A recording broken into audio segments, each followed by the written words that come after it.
before we get to our main event, I'd like to thank the creative writing department, in particular Tom Laughlin, who's here to help us out, and Daniela Logan of MCC's Online Learning for providing our technical support today. And I'd like to thank the tremendous team of writers, editors, and masters of WordPress that labored hard to put together the Dead River Review this year. Their ability and willingness to go above and beyond makes me proud to have had them in my class this semester. And of course, a thank you to all our artists and presenters who put their wonderful work in front of us this semester. So first, we have some housekeeping notes. This event is being recorded. Virtual readings and presentations are a bit different than in-person readings, but we hope that this environment is actually allowing some more students, faculty, staff, alumni, and community members to join with us here, who may not have been able to show up in person if this were held on one of our campuses in a typical semester. This is also a bit different than in-person presentations for our readers and artists today, so please let's help them all out. We can play the mute, unmute, mute again game. Please mute yourself during the author or artist presentations, but when each is finished, please feel free to unmute yourself and show your enthusiastic support and appreciation by making some noise. You can do some snaps, claps, whoops, hollers, and you can also light up the chat when you like what you see or hear. And you can also use the visual reactions. If you're new to Zoom, the mute button should be at the bottom left of your screen. It seems like you've all got it. And the chat function and reactions options should open up with buttons along the bottom of your screen. If you're having technical issues, please send a chat message to Daniela Logan, and she's helping me out today. Or you can actually call the MCC IT service desk phone line, which we will be posting in the chat. So again, this event is being recorded. So we're going to get started today with our first reader. We have Rebecca Walkow with some poetry. Hi. So I think we've all kind of dealt with a little bit of tough times lately with the pandemic and just life. And so this was something I wrote a few years back about someone that I loved that was going through some really difficult times. I hope you like it. It's called The Weight of the World. And I'm drowning, sometimes so slowly I don't even notice. Other times, with such ferocity, it's as though the whole world is going down with me. I'm choking on promises to myself that I'll never fulfill. Trying to swallow the emptiness, a minnow trying to swallow a whale. Productivity grinds to a halt. The freight train of ideas running through my head pulls up to its stop, only to find an empty cargo car. Looking around like a child in the midst of a sea of strangers, I stare at them. They keep going about their day. They don't notice that I'm down here, that it's getting hard to breathe, that I'm suffocating. They don't see the skin on my face, gaunt and pale. I'm translucent, trampled on by 1,000 unknowing faces who trip on me, never looking down. They keep on smiling. I keep on getting kicked. I try to scream, opening my mouth as wide as it will go, an earth-shaking, guttural sound that starts in my belly, pushed out of me with the forceful contractions of my lungs. Only no sound comes out, no raw animalistic growls, not even the screeching, high-pitched cries like those of a wounded bird. The silence is deafening. Suddenly, I realize I'm underwater, my feet anchored to the floor, arms flailing above my head. I should be floating, I think to myself. Bodies filled with air float. Then it hits me. I'm empty, void, drained. Like a bicycle tire hitting a sharp concrete curb, exploding into an unpatchable, unrecognizable pile of rubber on the ground. There are no sizable pieces to put back together. My frame is still intact, still chained, as if anyone would steal a bicycle with no tires. I feel useless. I feel abandoned. I feel nothing. I'm rusty. The slow process of oxidation seems to have sped up on me. Chipped nail polish on my fingertips and toes, the paint peeling from the cold steel of my Schwinn. Hair a disaster. You won't find any pretty iridescent ribbons hanging from these handlebars. The steel of my deteriorating body is bent. Too many bumps along the way. While some have tried to straighten me up, attempted to bend me back so I'll be good as new, there's not much anybody can do anymore. Waiting for something to happen, for someone who's brave enough to rescue me, or the finality and certainty of death to come, nothing comes. I resign myself to the fate I have created over time. Insufferable nothingness, neither living nor dying. Mediocrity at the very core of my being. The only truth I know, the only feeling I've ever actually felt. I resign myself to this fate. Silent, the weight of all the oceans on top of me, fixed in one spot, I let go. One finger at a time, loosening the callous grip of a life that has never really existed. Above me, the people go on with their lives, always clamoring for the next best thing. Rushing to get somewhere, stepping around the used and forgotten strewn about the ground. At least I'm not up there, I say to myself, as a slow, satisfied smile creeps onto my cracked, chapped lips. Thank you, that's it. Excellent. Thank you, Rebecca. That was beautiful. So next we have our first visual artist, and we have Cheryl Hunter. And I'm just going to share my screen so that we can see the beautiful work. Hi. Well, thank you. I'm happy to be here today to explain to you how I create these glass pieces. So everything you see here is glass, whether it's powdered glass or if it's strings of glass or chunks of glass. Um, and I use a variety of different techniques that I'll explain to you. First, working with glass is really dangerous. It's hot if you're using flame or you're using a kiln, and it's sharp because as you snip the glass, all the edges are really, really sharp. And I can attest to that. I have lots of cuts on my fingers, so I always keep Band-Aids and all around. But glass is really a lot of fun. I started working with glass actually less than 2 years ago. I've always been an artist. I paint, I do ink and watercolor, I throw pottery, but I've always wanted to work in glass. And a couple of years ago, I went and did some glass blowing and some flame work, and I loved it. So in the spring, I set up a glass studio. I got a burner, and I bought another kiln. I already had a pottery kiln, and I started to create glass. So when I do these pieces, first what I do is I create some of the elements. So as you can see, I've got these long, skinny green things there, and a clump of yellow, a clump of red. These are all pre-made pieces. So I take little bits of glass, I put them together, I fire them in the kiln, and then I put them in basically plastic tubs. I have lots of plastic tubs around my house. And I fill them with all these different elements. And then when I'm ready to create a piece, I cut the glass to size because I buy glass in very large sheets.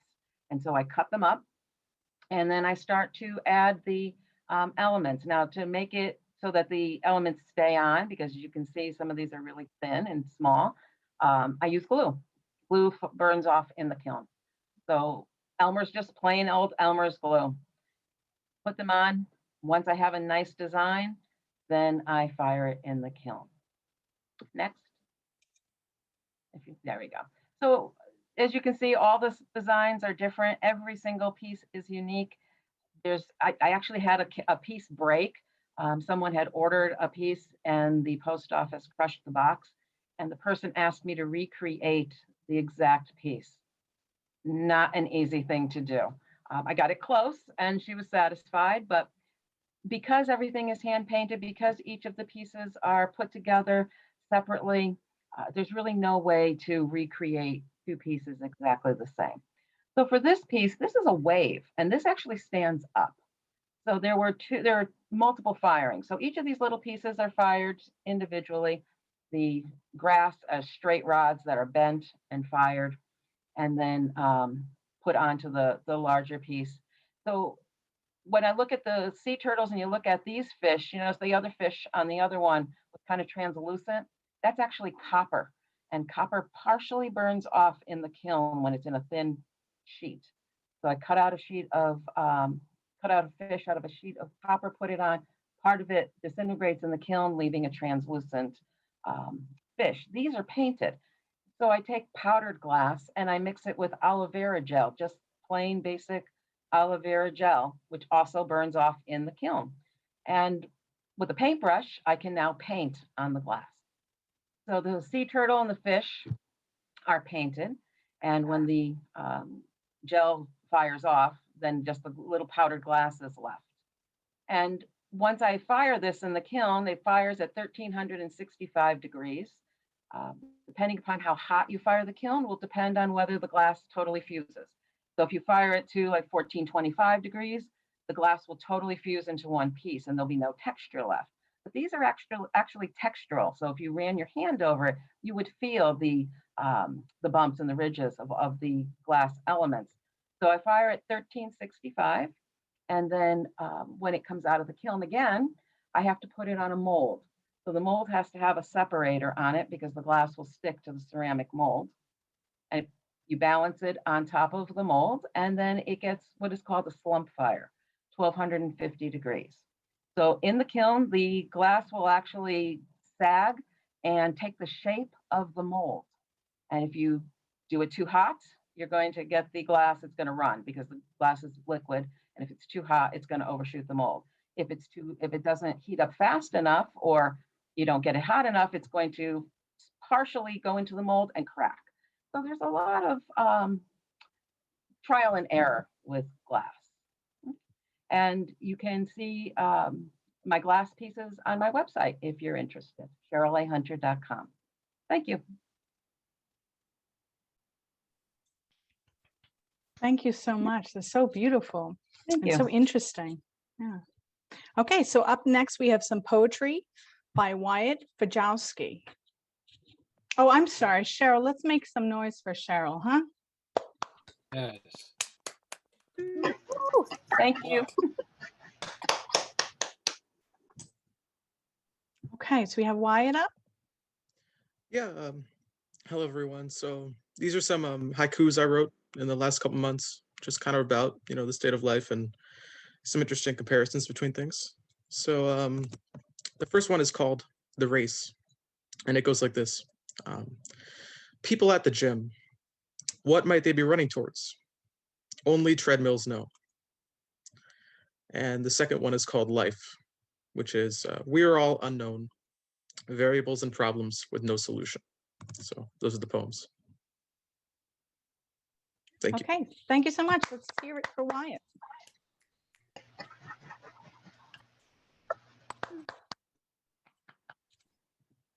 Okay, excellent. So next up we have poetry, again from Kaylee Belargin. So this first poem is one that I wrote about the recent passing of DMX. It's called Thoughts on X's Passing.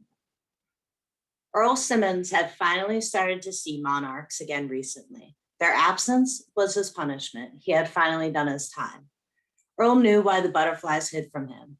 Most people did too. At 10, he'd already been plopped in the pipeline to prison, locked up in reform school for 3 years, while his young mother struggled to come into her role. It was on a visit to his grandma's house that he saw it, the most beautiful thing he'd ever seen, a monarch the size of his hand, the oranges and yellows so bold, the sun felt shame. Earl had to have it. Butterflies are used to this reaction. They stay ready, and with mighty flaps, it mustered up enough force to make it to the neighbor's yard, to the solace and safety of a tiny garden just over the fence, one of the few that close to NYC. Earl flew over the fence, flattening the flowers and fucking up the butterfly. He trapped the mangled monarch in his hands and then put it in a jar for a better view. It flopped around for a bit before its body gave out. He had killed the most beautiful thing he had ever seen, just because he wanted to keep it.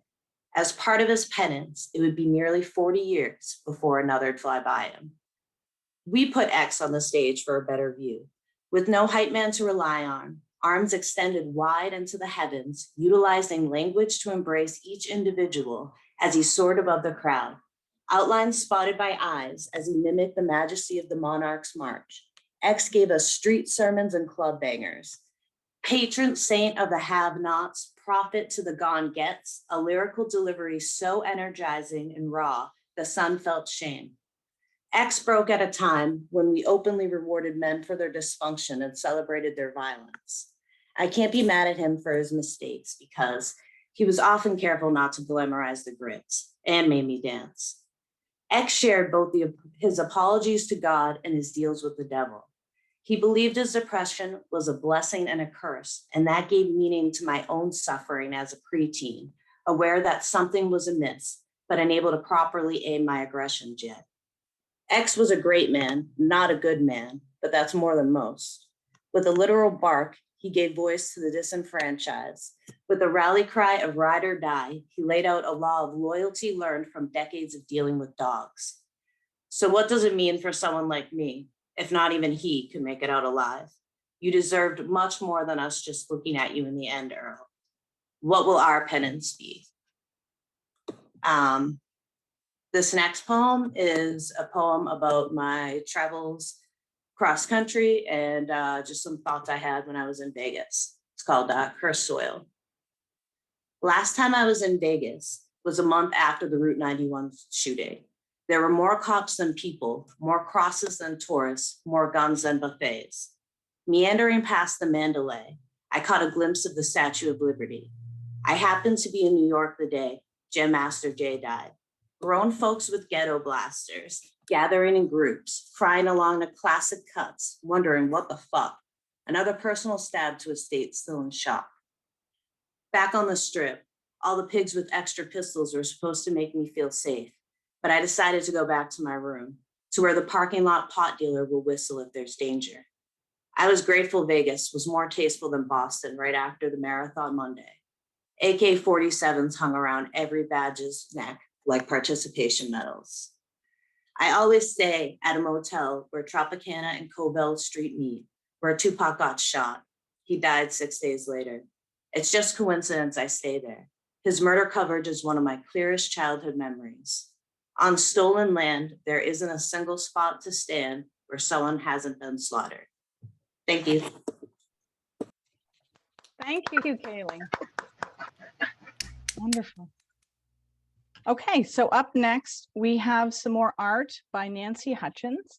So I am going to, again, share my screen. Nancy, are you there? Yeah, can you hear me? I can. Let me see if I can get your photo up. Oh, I'm so sorry. If anybody wants to talk during my session, I'm cool with that. I'd like this to be more like interactive. If anybody wants to make any comments or questions or jump in. Okay, let me try again to get your images up. My apologies. Oh, no problem.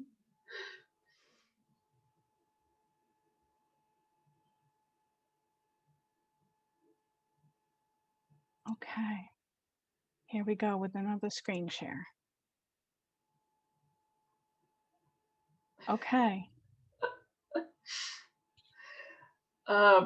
This is just like a tourist shot. I took this picture with my iPhone, and this is my take on the classic Hollywood sign. And I'd actually like to talk more about the next image, which is a painting and a light installation. And my photograph doesn't really do it justice because I really wanted, it needs to be shown, like people need to be immersed in the experience, which I'm going to try to describe. But this is a painting I did, which is a light installation, and the light behind it is so bright that when you look at it, it should kind of blind you a little bit. I'm kind of messing with two things that don't mix, like the light and something solid. I like to play with opposites, so it's just a painting that's of like a dream I had, an experience I had, and yeah, that's really it. Okay, excellent. So we have a question about what the medium is. Oh, it's actually acrylic on canvas, and it's really hard to see because it's solid. It has dimension, but those are nails in the canvas. I really like was trying to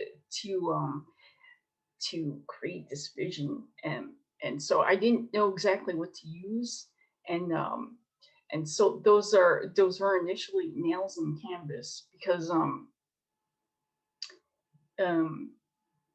I just it's just that solid thing that you need to see behind the in front of the light, and then what you see is actually light coming through the canvas too. Those are holes through. So you kind of have to take a few minutes and like really take a close look at it.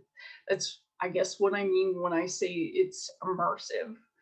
I want you to like kind of contemplate it and like see that it changes, and there are different facets about it. I just want people to think about it. Does anybody else have any questions? Just I one hope I quick answered question. that. Oh, go ahead. I hope I answered the question. Yes, just one quick question. Are the nails you're talking about, are they sticking up or on their side? They're in like all different, they're sticking up, but they're in, I wish I could show you right now, but unfortunately it's like it's not installed. They're sticking up, they're just like stuck into the canvas at different, like slightly different angles. So it should conjure the feeling of space. All right, super. Thank you. Excellent. Thank you so much. So beautiful. Okay, so next we have some poetry by Amar Fartusi, and he was one of the editors this semester. But first, let's give it up for Nancy for beautiful art. Okay, Amar. Yeah, thank you. Hello, everyone. So I'll be reading 3 short poems. The first is called The First of Poetry. The most beautiful thing is to disturb the range, and others think of you as the appeal. Some think of you, the echo. The most beautiful thing is to be the proof of light and darkness. Beautiful sudden sparrows, within you lie the last of the words and the first of the words. Within you dwell dusky words and dusky images. And others, some see you as nothing, and some think of you a creator. The most beautiful thing you can be is an aim, a somber bifurcation, a silence and speech. The next is called the first spelling. We can now ask how we met. We can now spell the way back. Together, we can have whipping wings. And we say the shores are abandoned and sailing. News about a wreck. Now we can bend and say we are done. And the third is called Among Others. So descending between the oars and among the rocks, aimlessly meeting the lost in thousand-eared bridal jaws, in the whispers of budded trees, announcing the resurrection of the meanest tunes, the revival of our weddings, harbors, and singers, announcing the resurrection of blue sloping seas. Thank you. Thank you, Amr. Wonderful. Okay, so up next, we have another one of our editors this semester is Ray Anganis.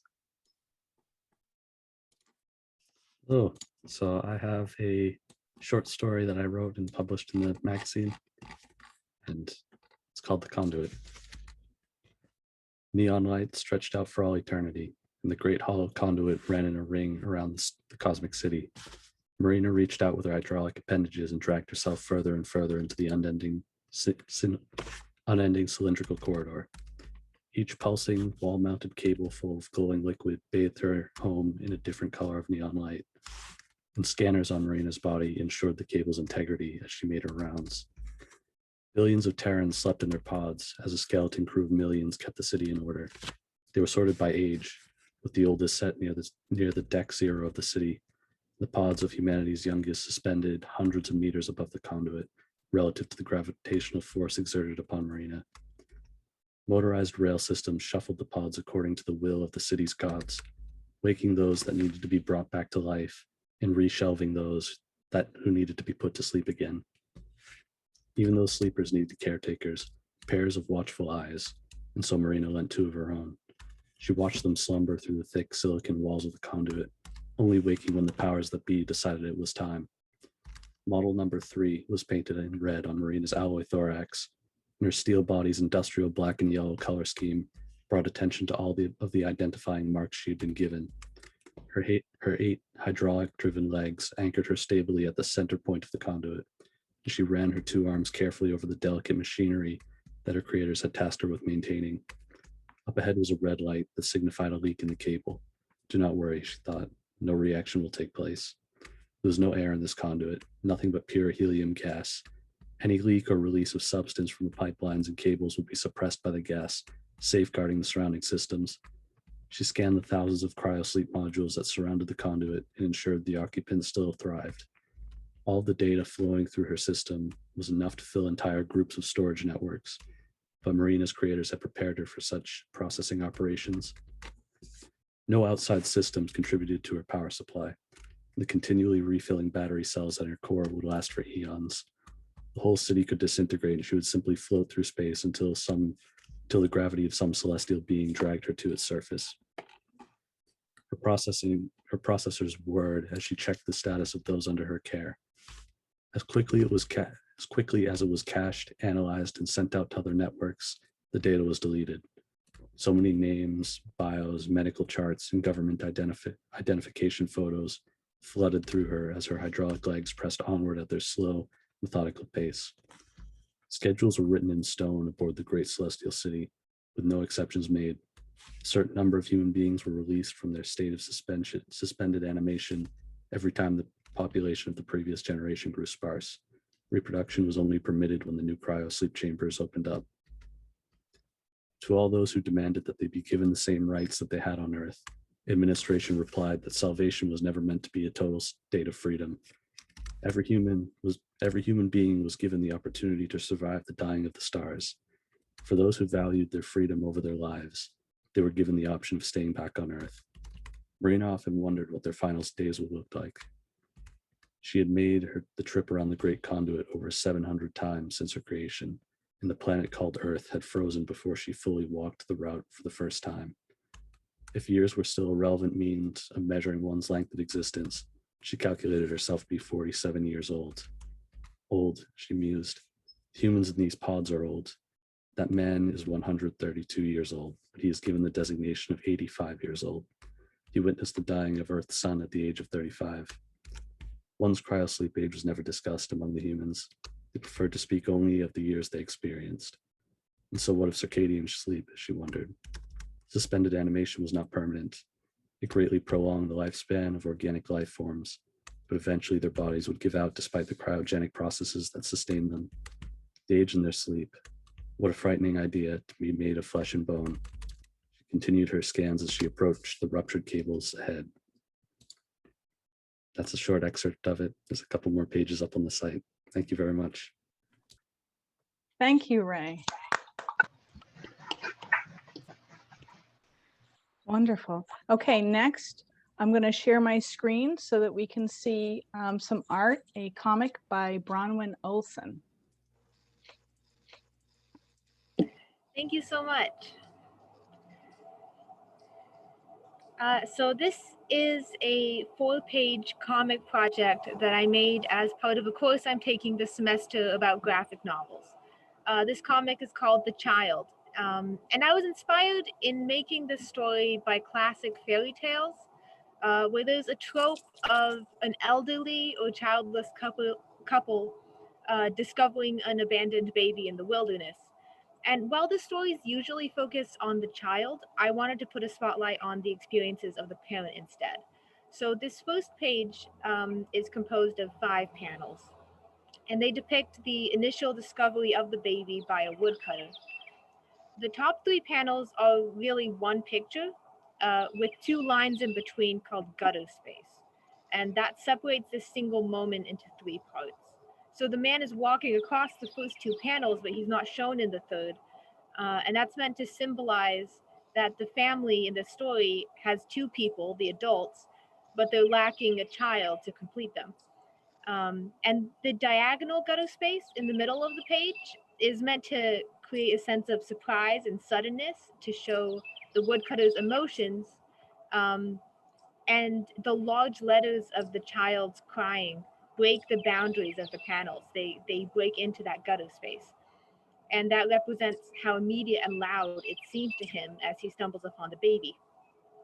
And in the bottom 2 panels, his arm also crosses the threshold between them as he reaches out and breaks the boundary between the frames in order to welcome the child into his life.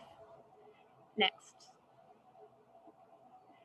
So in the second page, it's made of 4 rectangular panels meant to be read in a clockwise order. In my course, we read a text called Jimmy Corrigan by Chris Ware, and it uses these arrows a lot. So I borrowed that technique because I thought it was an effective way to show the reader what the order is.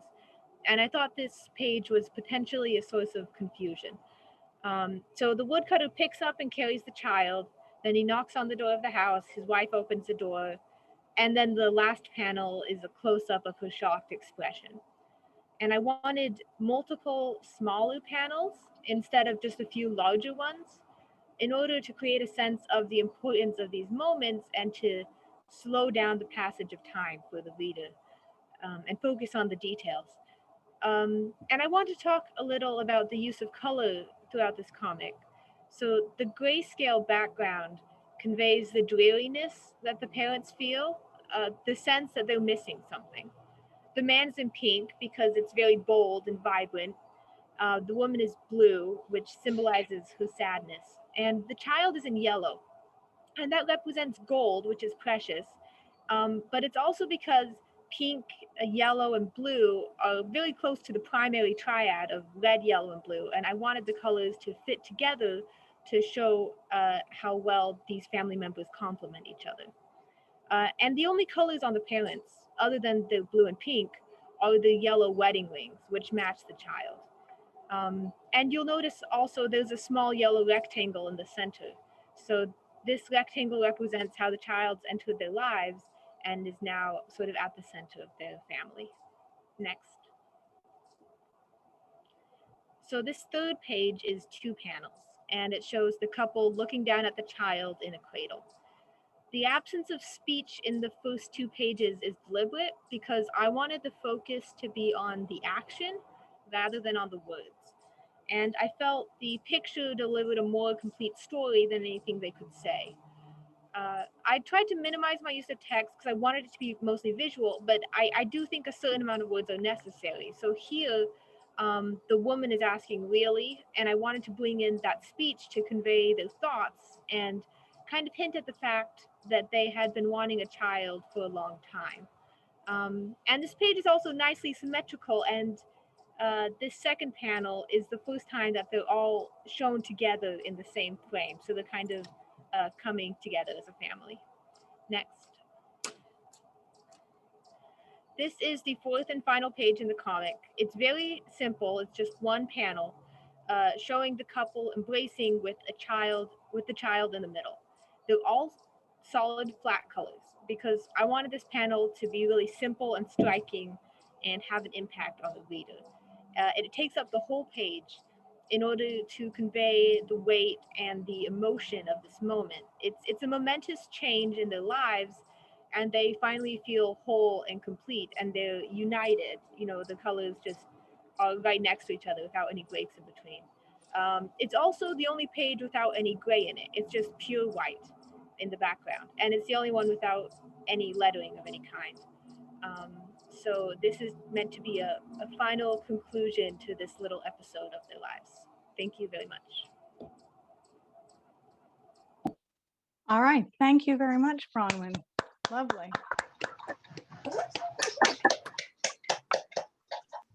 Okay, so up next, we have some more poetry by Declan O'Connor. I have 3 poems for today. All right. This first one's called What I Wonder. What kind of movies you watch? What are other art you have in your home? What are the names you thought of before picking the one that you did? Where you go for walks? What do you think of while brushing your teeth, or making your breakfast, or looking back at me without words? What your specialty is, what you want it to be, what do you desire?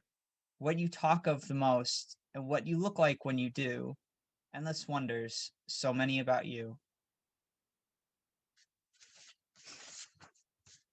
This one's called I Hope You Are Not a Writer. Words to stitch shreds to ribs, trickle downwards to carry and build persona, present tense, past tense, lonely since last pressed into a wry smile, boiled over, pushing lids into covers to stifle a god-awful throb in the heat of my pen and the rub of my crotch. And this last one's just a poem about a poem. A poem is a maze and its players merely mice, soft and skittish mice, knows every corner, every crack, smack their nose, they run away, open hands and they walk around. Any plants in your poem, mice like to hide. Any cheese in your poem, mice like to eat. A fork in your road, a mouse will make a decision, especially if you clap, right when they nose down a path, but they will always crawl right back in case the other side has more snacks. Thank you. Thank you, Declan. Declan was another one of our editors this semester as well. Right now, we have James Grenier with some pandemic fiction for us. James? Yeah. Hello. Hey, thanks everyone for being here. I really appreciate the great stuff going on here today.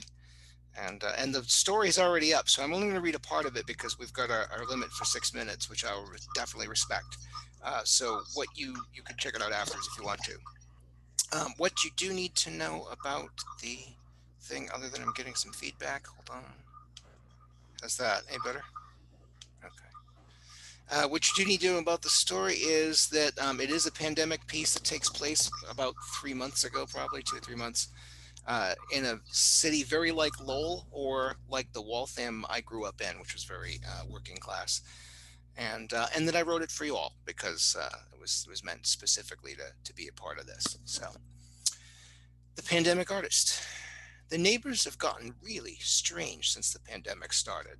Not that they weren't already, but lockdown seems to have everyone on edge. Take Rodney, for example, retired firefighter, sits on the common area patio drinking most of the time. And all kinds of weather. He'll throw you a friendly hello once in a while, but mostly he keeps to himself. Until tonight. Tonight I find him in the lot behind our apartment building, on his knees in front of a red Miata. The red Miata belongs to Vera, the building's snoop. Rod doesn't like Vera, so it's not like he's out here fixing her car at some sort of neighborly good deed. I zip my leather jacket up against the rapidly cooling night. I light a cigarette and watch Rod. He has his back to me and he's humming. The front hood is closed and he's not under the chassis, so what's he doing, I wonder? I take a long drag that is equal parts pleasure and guilt. I'm not supposed to be smoking. Mom, on her deathbed, made me promise to quit, and I did. for 2 years. And I started again about 6 months ago during all of this. I'm not proud about it, of course, but none of us could have seen this coming.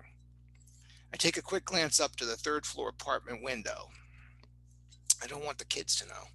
At this angle, I can't see anyone looking out, so no one can see me either. I'm safe. I take another hit. Then I toss the butt to the pavement and step on it. Too late, I remember that the last time I did this, the dog smelled it on my Converse and went whimpering to my wife, Heather. That got me busted. Man's best friend indeed. Disgusted with myself, I step over to get a look at what Rod's doing. As I get closer, I can see that he's unscrewing the license plate. He's got the first side off, and the plate's hanging like a crooked pennant while he works on the second. Well, I'll be damned, I think. Rod is the pandemic vandal. It started last Halloween with the building decorations. And the superintendent likes to make a big deal out of the holidays, as if this is going to make the place actually worth living in. This past year, he went all out. In addition to the usual pumpkin string lights over the 1st floor windows, he trims the big tree in the front with tiny black plastic skeletons. Then he hangs one of those witch flies into the wall decorations between the 1st and 2nd floor units. To continue the upgrade, we now have inflatable ghouls, goblins, and vampires. And they dance in wild gyrations propelled by lit-up blowers that roar long into the night. The centerpiece, and the worst for me personally, is the hooded Grim Reaper mannequin. 7 feet tall, it rotates on a metal base while calling out random B-movie dialogue with a 200-watt amplifier that would make Spinal Tap proud. You can run, but you can never hide. I know where you live. Scream if you wish, but you'll never escape your end. The super has this all set up on a timer so that the show runs 7 days a week from dawn to dusk, or reverse. People drive by at all hours, taking pictures and videos on their iPhones and posting to Instagram, TikTok, or whatever. Why not, right? He doesn't live here. Usually I'm an easygoing guy, but one night just before Halloween, after working a 14-hour shift, I'm finally had enough. I go outside around midnight and search along the octopus lines of electric cable until I find the master switch. I pull it, and the plastic undead fall into darkness and silence. 6 pieces of windows light up behind me. My neighbors in the front side of the building have all been kept awake too. I get a standing ovation that night. Not wanting the notoriety, I nod, duck my head, and sneak back inside as quickly as possible. Well, the vandalism starts a few nights later on Halloween. Someone cuts the guide wires on one of the blow-up ghosts, and it takes it to a sideways head, knocking into the Reaper, which falls over with the crash. Oh, it keeps going, slowly revolving and trashing across the ground, and now it's yelling with the damaged voice box that makes it sound like a ghostly chipmunk. Considering the holiday, it's probably some neighborhood kids, but the cops get involved anyway. A masked officer knocks on my door the next night. You Anthony Lanza? Yeah, but I go by Tony. What's up, officer? Do you know anything about the damaged decorations? Oh, the Dementor? Yeah, I saw that. What's a Dementor? Oh, that's what we called the thing that fell down. Didn't you see Harry Potter? I don't have kids. Lucky you. He looks at his notebooks. Says here, 1 damaged Grim Reaper. And his face, what I can see of it over his mask, shows that he has the same sense of humor as the Reaper, maybe less. I decide to play it straight with him. I'm sorry, officer, I don't know anything about the damaged decoration. Neighbors said you turned it off. I nod. This he seems to understand. How'd you know how to turn it off? I work in IT, I said. Westerly Municipal College. He nods again as if this explains everything, and not for the first time, I am happy I work in a field that everyone needs, but no one really comprehends. Okay, that's it all for now. Call the precinct if you see or hear anything else. I will, officer. Good night. A few nights later, the patch reports that some teenagers have probably gotten out of hand and knocked over the Dementor. By Thanksgiving, the incident is forgotten as people try to work out who will not be visiting whom this year. At Christmas, the super decides on a much smaller display. A tree of plastic snowmen grace the edge of the patio near the street, and a few lines of old-fashioned multicolored bulbs hang across the top of the building. No blowers, no shouting animatronics, and no strangeness, which is just fine by me. Except one morning, the snowmen are all found scattered over the patio. The consensus is that the wind blew them down. Nothing else is said, though everyone knows the truth. There had been no wind. Thank you. Thank you so much, James. Thank you. Okay, next we have some nonfiction from Nora McClellan. Hi, thanks. Yeah, so I'm reading a nonfiction piece. It's called Sacred and Profane. It's a little shorter than what was in the Dead River Review because timing, but yeah. One time, my sister and I watched an Ancient Aliens episode about the world ending on December 21st, 2012, because you guessed it, aliens. Given my young age and tendency to take things literally, I took these conspiracy theorists' words as gospel. Having gone to church all my life, I assumed that if I turned to God, he would fix it. So I told myself, if I pray to God 1,000,000 times, asking him for the world not to end, he'll save us. At first, I kept track of how many times I prayed, but eventually I lost count, so I just decided to pray as much as possible and hope it added up to 1,000,000. As doomsday grew closer, I became more and more panicked. No one knew about my praying ritual. That was between me and God. And if God is up there and has some sort of voicemail messaging system for listening to our prayers, I would have been spamming him. What had started as prayers a few times a day led to constant involuntary thoughts. I didn't cross myself or anything, so I could discreetly pray wherever I went. Those numbers really added up. I never figured out just how many times I prayed, but the world didn't end, so I assumed it was 1,000,000. I felt a great sense of relief and maybe even a bit of pride for having worked out a pact with a higher power that led the world to salvation from the aliens. Or I had undiagnosed OCD. Either explanation is possible, but psychologists have decided on the latter. Growing up, church was always a special kind of mental torture. When I stepped into the house of God, I felt the eyes of God, Jesus, Mary, and all the saints and angels upon me. I heard whispers in my ears telling me that I was damned. I felt like I was choking under the weight of God's judgment, because I did believe in God, wholeheartedly and without a moment of doubt. It would have been easier if I didn't and could hear the priest's words without taking them to heart and to mind, but I did. Let us pray, the priest said, and so I prayed. But were they really prayers? There is nothing good or holy or righteous in obsessive thoughts, even if they are addressed to God. Compulsion strips the sacred words of their divinity. It was all profane. The church is deeply flawed, from contributing to the oppression of marginalized groups to covering up child abuse perpetuated by its leaders. It has done irreparable harm to many. And on a completely and utterly selfish level, my compulsive need to be good and pure makes it hard to be in any way affiliated with such a corrupt institution. Can I close every door to the sins of the church? Yet, try as I might, it is hard to close myself off to the spiritual aspects of religion or belief in the divine. What is the divine? I'm not entirely sure. But do you ever feel contact with a force beyond you, beyond any of us? I do. Sometimes I see, no, I feel wisps of a world beyond. Deep within me, there's an unshakable conviction that I have some higher purpose to fulfill, as does every living being. I haven't figured out what this higher purpose is yet, but I want to honor whatever higher power gifted us this earth to live on, this life to live. Yes, there's no proof of a higher power, but I have faith in what I cannot see. There is something sacred in the sun on a warm spring day, something holy in the impenetrable darkness of night.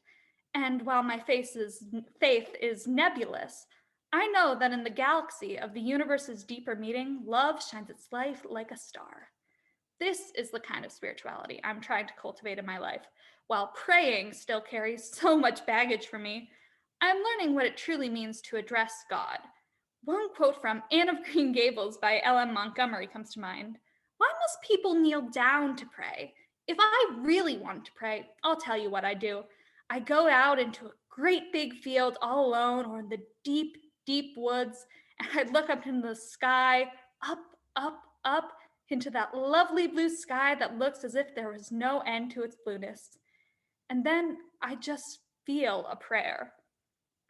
A prayer is not a string of words. It is a feeling. The words are not repeated in your mouth or mind. They're whispered from the inside of your heart. Here in our physical world, there are those moments where our spirits find communion with the divine, whatever that divine might be. Those moments are prayers. They are sacred. And to that I say, amen. Thanks. Thank you, Nora. Woo. Wonderful. Okay, and next we have Liv Wakefield with some fiction for us. Liv? Hi. So this is the first part of a longer short story called Roommate. Alone here, below the overhang, incessant droppings from icicles barely miss me, falling against my black slip-ons instead. I like to take my cig breaks out here, even when it's this bitter out. As I exhale, the mix of smoke and cold air makes my breaths appear comical. Head buzzing, I lean back, letting my head rest against the rough brick wall. Across the paved walkway, one of the residents, Ruth, I remember the other staff calling her, is reading on one of those benches, the ones with the name of some sucker who donated to Shady Hills engraved onto shiny plaques nobody cares to look at. She is lost in a bundle of sweaters, walker at hand, staring at me over the edge of her paperback. I wait for the usual judgment against my smoking, but she isn't looking at my hands. Oh, right, belly. When I dress in the mornings now, I turn away from that full-length mirror the previous tenant squeezed onto the cramped bedroom wall, casting my thoughts far from the oversized t-shirt I pull over stretch marks. Sometimes it moves, shifting inside me, reminding me of its presence, forcing me to acknowledge it. Until I turn on Bravo, or stare blankly into the sea of dishes in my sink, tear my wet brush through what Sophia at Supercuts insisted is not a mullet. Blast Paramore standing in my underwear while I watch my neighbor try to convince his dog to take a shit, or prod at my low-fat yogurt with a plastic butter knife in the bath. Some days I'll do anything to avoid the baby. After reaching the end of my cigarette, I let it fall, putting out the feeble light with the toe of my shoe. Ruth doesn't purse her lips at this, as I've seen the other residents do. She's gone back to her book and looks perfectly at peace with herself. What is an old lady doing reading in the cold anyway? As I step toward her, the falling water drops under my worn-out hoodie and tacky Shady Hills polo, causing me to shudder with my next step, which creates a kind of clumsy shuffle. Ruth looks up. It's really cold out today. Want me to help you back inside, ma'am? I ask. No, that's okay, dear. The cold's good company. Old people are strange. I've had to accept this fact during my few months of working here. You sure you're not too chilly? I try again, but she's already returned to her book. I'm about to walk back inside to warm up when Ruth speaks again. I used to live in Michigan with my husband, Ed. Lost him years ago, but the winter always reminds me of our time up north together. I like to read on the freezing docks and wait for him to come home. I'm so sorry for your loss, I reply, not knowing what else to say. Oh, that's okay, dear. It was a long time ago. I'm not lonely anymore. I have my books. She chuckles, then pauses for a moment. How far along are you? Her voice is gentle, not the demeaning tone I'm used to. I get asked on the bus, in the checkout line, at the bank, you name it. It's like people can't help it. I pretend I'm thrilled, make up some name and gender just to get them to walk away. But some part of me just can't lie to this sweet old lady. 18 weeks, I think. I'm not sure exactly. Before I can stop myself, the rest of my words come spilling out. I know I should have quit. I tried to last year, but I was so busy, and that idiot left me, and that Nick gum tasted so awful, and I don't want it. Ruth sets her book down beside her on the bench and stares up at me with her sunken gray eyes. I continue. My mother is so traditional. Get married, have kids, settle down. I never even wanted kids, and I like living alone. I'm used to it. I can take care of myself. Do you have any other family besides your mom? Not really, I say roughly. She has picked at a nerve now. I start to turn away. A bit of wind picks up. I wrap my arms around my chest, feeling the several rings I wear rest cold against my shoulders through the thin sweatshirt. Are you enough for yourself? She asks. What do you mean? Everyone needs someone, something to be there for them. She points at the building to her right, where I can just barely make out figures moving about in the socials room window. Harry has his son and cute little granddaughter who visit him every Sunday. Nana still plays mahjong every waking hour. Leah has her kitties. Your kind boss, Stephanie, has her girlfriend. And I have my books. That baby could be there for you. A slobbering, screaming infant is not going to take care of me, I think. Yeah, I don't think so, I say, shaking my head and rushing inside before she can continue her lecture. That's it for now. Thanks. Thank you, Liv. That's beautiful. Okay, so next up we have Jonathan Bennett Bonilla with some poetry and translation. Jonathan? Thanks. Hi, everyone. I'm going to be reading some translations from Fred Edson Lafortune's book, Ana Lazil. Fred is a Haitian poet, and another poet from Haiti, Jean-Denis Joachim, and I've been translating his book for probably about the last 6 months, maybe 8 months or so. So I'm going to read a few of those poems for you all. I'm just going to read the English, and for total transparency, I do not read Haitian Creole.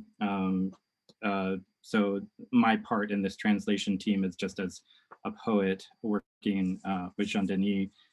He does the first round of translations, and then we work together and play and construct the poems. I wish Jean-Denis could be here with us today, but he couldn't join. So here is Ana Lazil. All doors shut on daybreak when you left. A large tarpaulin hung over my window. Here there is no sun, no greetings. Here there is no love, no giving of the eye. Each time night arrives, I think of you. Everything was over on a day like this, when life expired like poorly pressed clothes. All doors shut on the horizon. I live with myself, I and I like two images, two sleepwalkers, two zombies looking for salt in your absence. Each time night falls, my dreams fly like bats, finding their way upside down. At dawn, without horizon, all doors shut like wilted almond leaves. Me and my double, two scribbles, twins, troublemakers in the ash of existence. Everything ended on a day like this when another time began. Me and my double are a small island. Rest of the continent gargles the sea. I think of you at daybreak, time when it's darkest on my eyelids, as if your absence were a cracked egg, 24 hours that fly before next day. Here there is no John, no chum, here no pine kindling, no straw bags.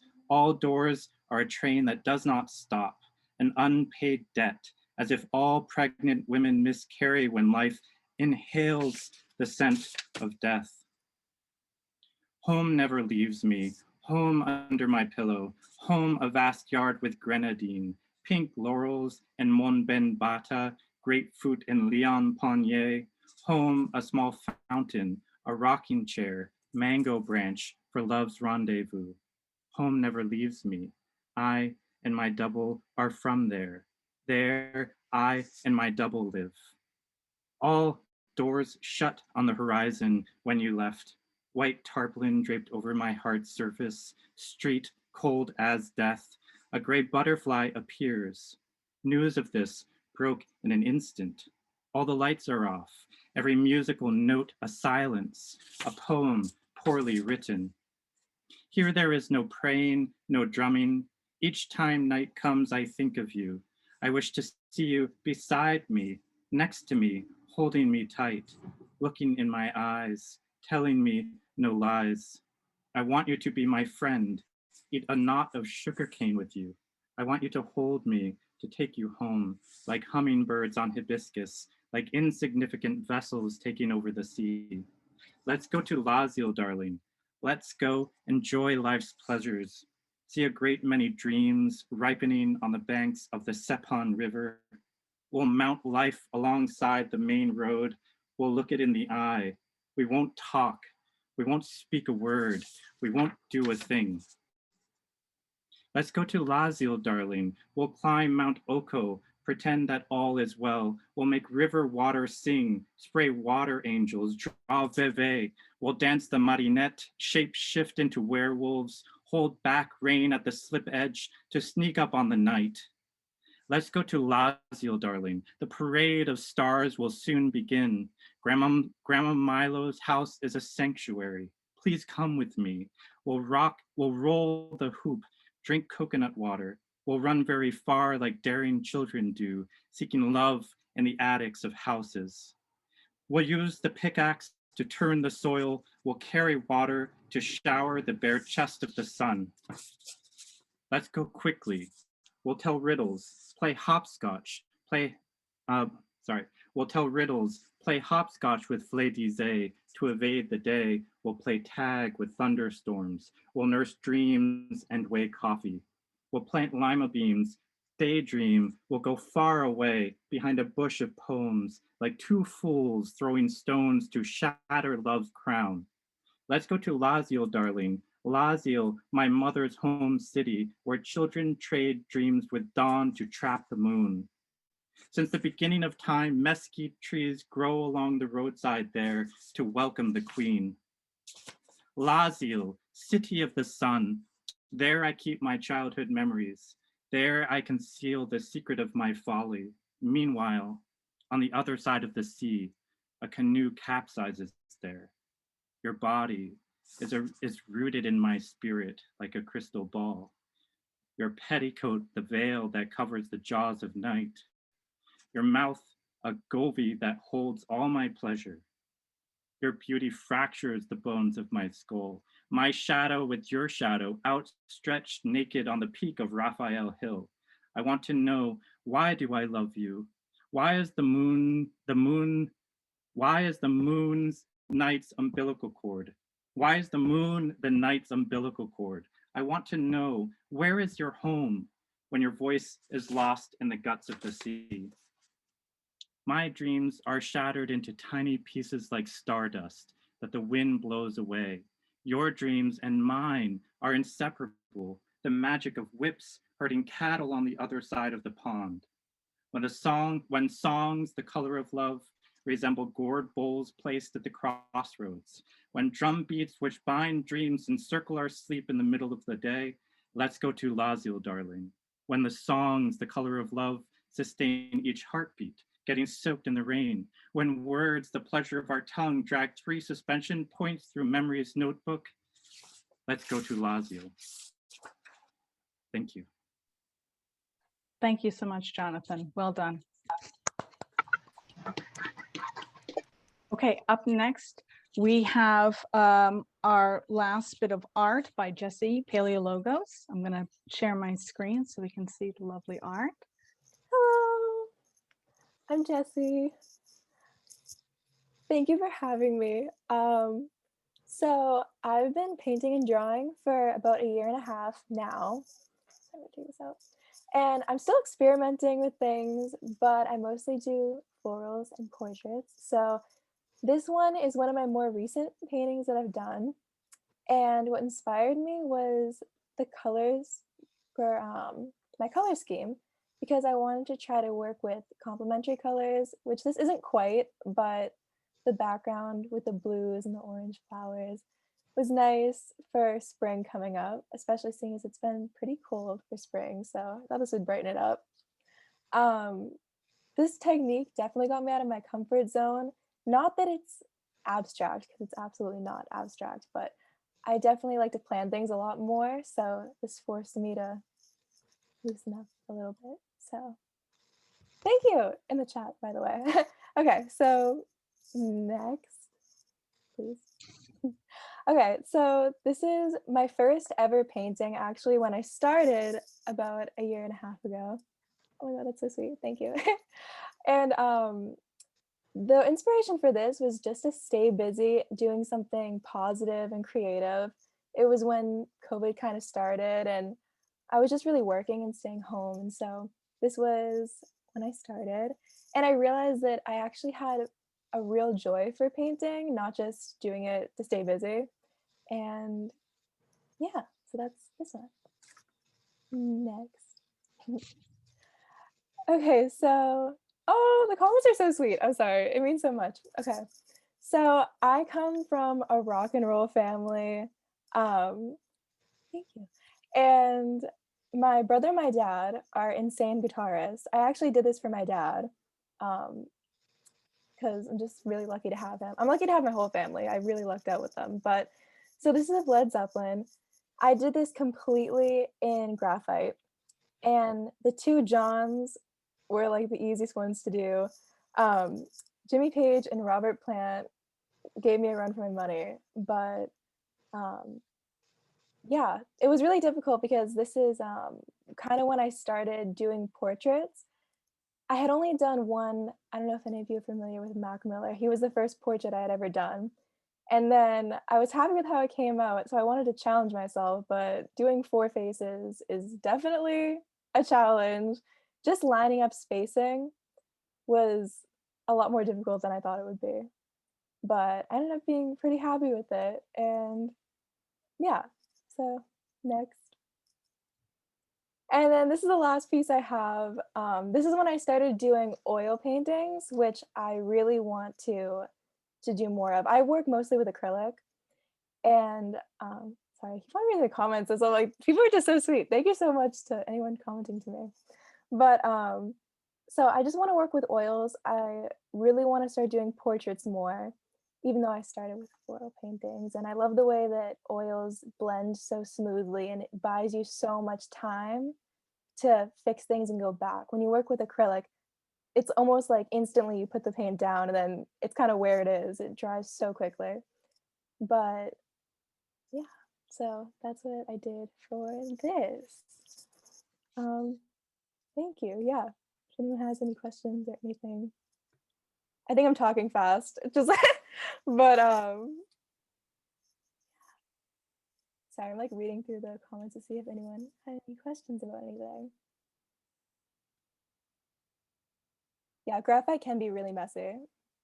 It was like all over my hands. I had to keep on watching because especially when I do one face, like you're supposed to start from, I guess it would be like the left, but I definitely didn't do that. So I had to keep on erasing so much. What am I doing next in my work? I'm not well, actually right here, I have this like in my room. I'm trying to do like a forest. It looks kind of rough, so I'm not gonna show the whole thing yet, but I'm trying to do like a foggy forest. This is actually in oil. So it's been sitting there for about a week drying. Just because it's like the first layer, but I really want to do a landscape and something like that. How you continue to challenge yourself. I want to start, I have a lot of family sending me things to like do for them. So I guess doing like work for other people instead of just like what I'm comfortable with is really fun and exciting. Thank you so much this is so sweet. All right, thank you so much, Jessie. That was so interesting and they're so beautiful. Thank you. Okay, is Willie here? I'm not sure that Willie has come. Don't think so. Okay, so my students asked me to add something to the magazine, so I'm going to read a little something. And it's nonfiction, and it's about a time that I don't normally talk or write about. So this is a new reading for me. It's called Court Date. Because the divorce hearing was held a day in a year after we were married, my husband came to court with an anniversary card. I wore a skirt suit, and he wore his usual t-shirt and cut-off flannel ensemble. He smiled sweetly and said, "Happy anniversary," as he handed the card to me. And I laughed in an ill-humored way. We sat in opposite rows when the bailiff came in. Chris forgot to take off his Bulbasaur hat as the whole room rose to the judge's entrance, and the bailiff berated him. We took our separate folders with us when we approached the bench. We didn't own enough to warrant or afford lawyers. I had collected, in duplicate, the papers we needed for the courthouse. I bought Chris's own blue folder and instructed him on how to fill out the forms. I wrote the day and the time and location for the hearing on a Post-it note fixed to his folder. The judge smiled and pulled his glasses down for us. He asked if we hadn't better think about everything again. We were still very young, he explained. We could still work it out. I shook my head at the judge. Chris looked at me, nodding. I shook my head at Chris, no. The judge suggested that we take an annulment since we had filed before our first year was out. He didn't want to do that, I said with as little venom as possible. I did push for an annulment, looking forward to a life where I had never been married. I was disappointed that I had to declare, and still have to declare, that I have been married to Chris. This is an unromantic admission on a date that also appears on my subsequent marriage license and certificate. Chris wanted to remain tied to the marriage. He wanted to be followed by the failure, figuring that to fail is better than to not have tried. But we were done with trying. I was done with trying. A declaration of divorce does not legitimize effort. It only speaks to our failure. An annulment doesn't nullify the effort or the history.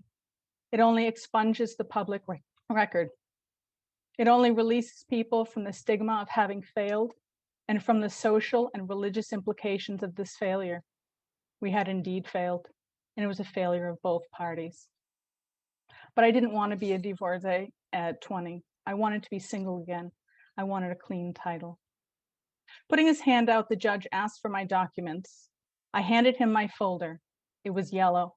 Yellow like the sun, like dandelions, like what a new life would feel like.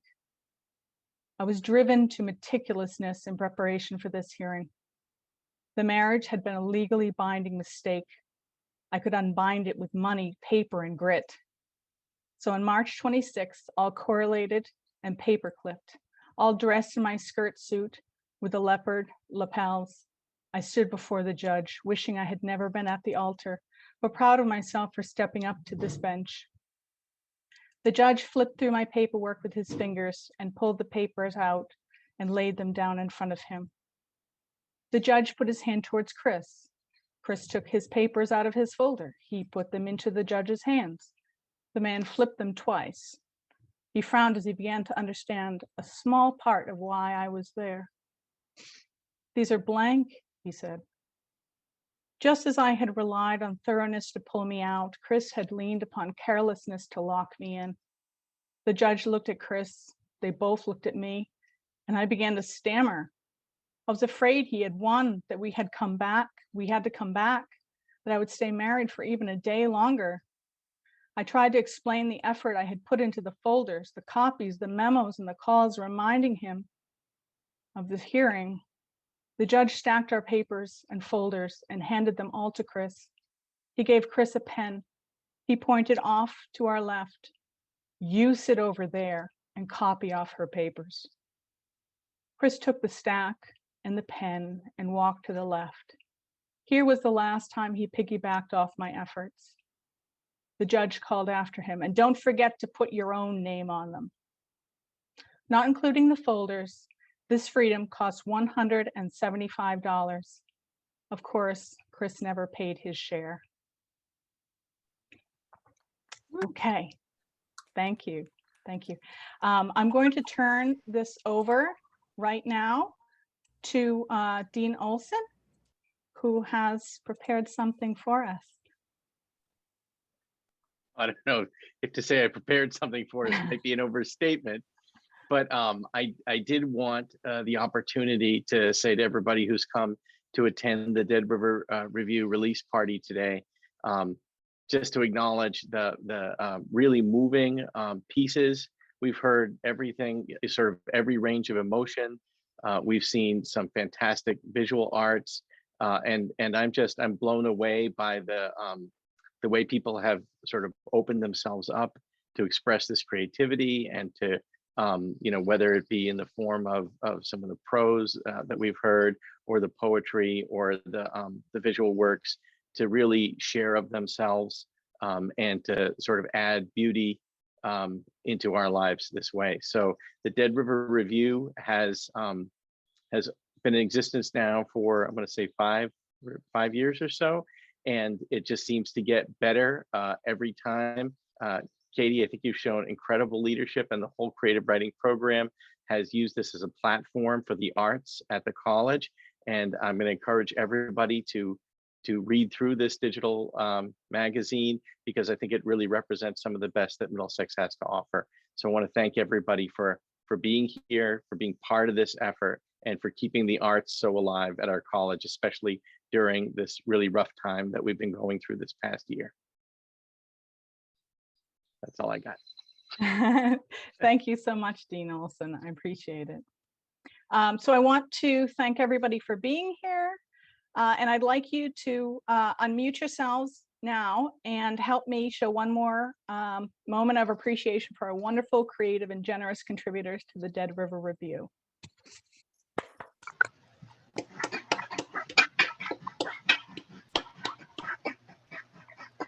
All right, so thank you again, Matthew, Tom, Daniela, and thank you again to my editors, Carolyn Reistad, Declan O'Connor, Kate McCadden, Raymond Karam, Sepin Abul Hassani, and Amar Fartusi. It's been a journey, and we wouldn't be here without your hard work.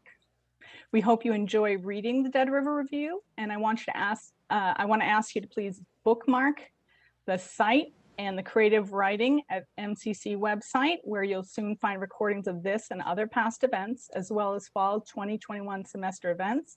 You'll find those right in the chat. And if anyone is interested in working with the Dead River Review next semester, the course it is connected to is Creative Writing and Publishing, and that's English 151 paired with an IDS, and look for it in the spring catalog. Feel free to stick around for a few minutes and send a chat message to a couple of the writers you enjoyed today, and the artists too, and I'm sure they'd love to hear from you.